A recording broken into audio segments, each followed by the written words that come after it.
meant to get this car, and even though an ND is a dream car of mine, this isn't my dream ND. My dream ND would be club, manual, ceramic white, possibly RF. I'd say it's about that time. This is my new 2021 Miata. It's a club, an Arctic white, also an RF, with a manual transmission. They lied! So I thought I had my perfect car, but I actually don't now. So I will fully rebuild this one, because as you can see, the frame rails on this are quite a bit better than the last ND Miata I bought. After it's rebuilt, I might try and trade it for a manual one, or I might just sell it outright and buy another wrecked ND. If I try enough times, I have to end up with the right car eventually. Right?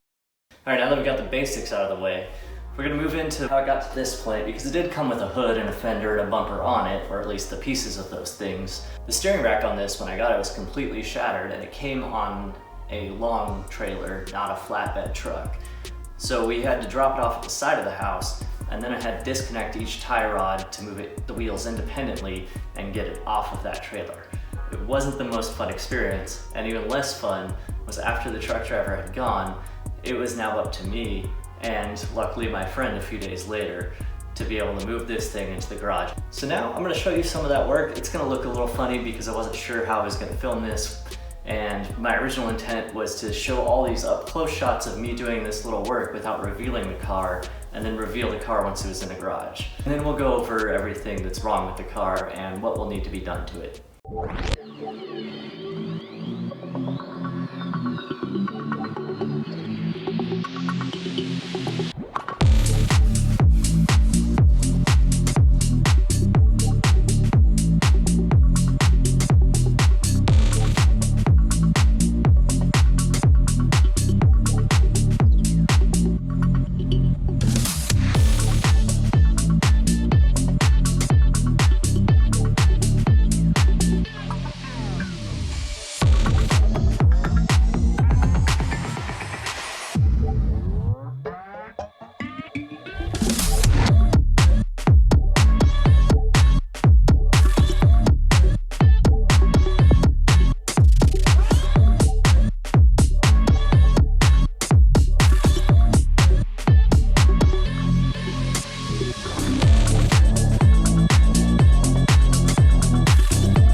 Alright, let's go over the damage and everything needs to be replaced.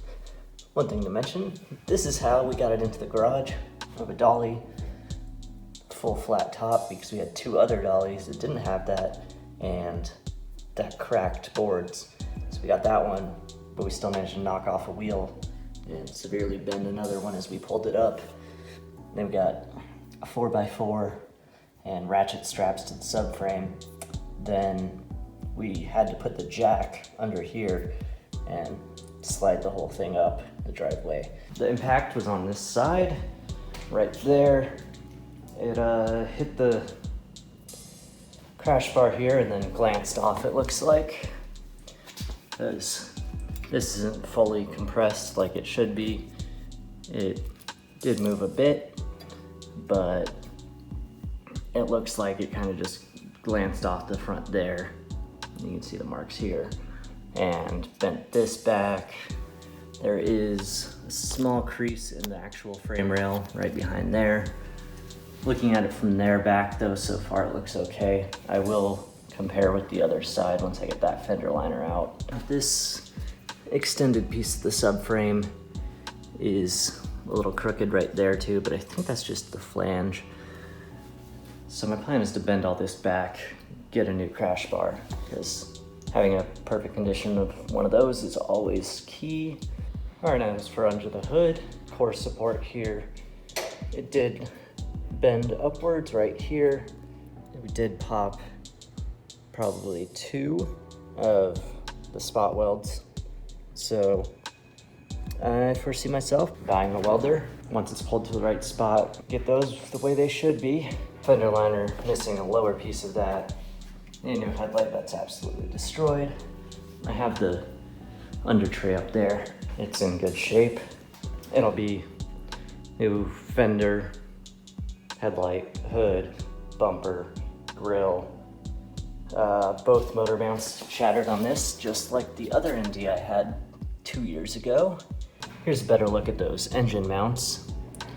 There you can see the separation from the bolt on top, and then there's the rubber in between. But the metal that actually connects them separates right there. And I believe it's the exact same. Yep, on this one, you can see that crack. We did have 2 flat tires and 2 decently messed up rims. This one debeaded, that one won't even hold air, because they're both sidewall punctures. And I think a third wheel, if not all 4, have curb rash already. A new windshield. The other 2 tires are good. It's unfortunate that this car only has 226 miles, and so you'd think, you know, crash damage, those things are bad, but everything else on it should be perfect. But unfortunately here, got a nice gash in this side skirt and a little side lip. So that'll, at the very least, need some work and painting. But other things are gonna be painted anyway, so no big deal. Rear end's perfect. Then inside, so I said I wasn't gonna buy any cars with blown airbags except for the perfect car, which I thought this was, but at least there's no dash airbag, so I'm not pulling that. Steering wheel airbags are easy. Seat airbag will be new for me, but from what I've seen, you get a new bag in there and they stitch from the inside so it hides your seam. And so I'll go to an upholstery shop for that once I have the airbag in there, because I'm really not trying to show off my sewing skills. They would not do this car justice. And other than that, nice interior, not too bad. Damage here and there.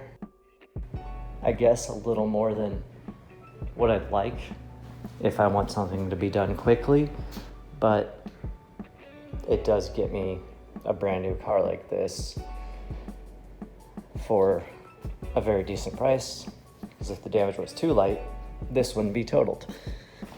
I checked the door actually. You can see manufactured in April, so it is a true 2021. I just didn't get to live, but it will. Give it a second chance. So this is definitely the newest car I've ever owned, being the current year. Probably the lowest mileage I'll ever own. I don't foresee myself buying anything absolutely brand new, considering I know how to rebuild things, and this brand new would be like 36 right now, plus dealer fees, tax, all of that. And I got this for just under 13, so quite a bit more than I paid for my $1,500 Miata, but this one's repairable. That one really wasn't, at least not by me in a garage. All right, thanks for watching. I'll be posting as much as I can this year. I really want to put out at least one substantial video each month. I'll catch you next time. Bye.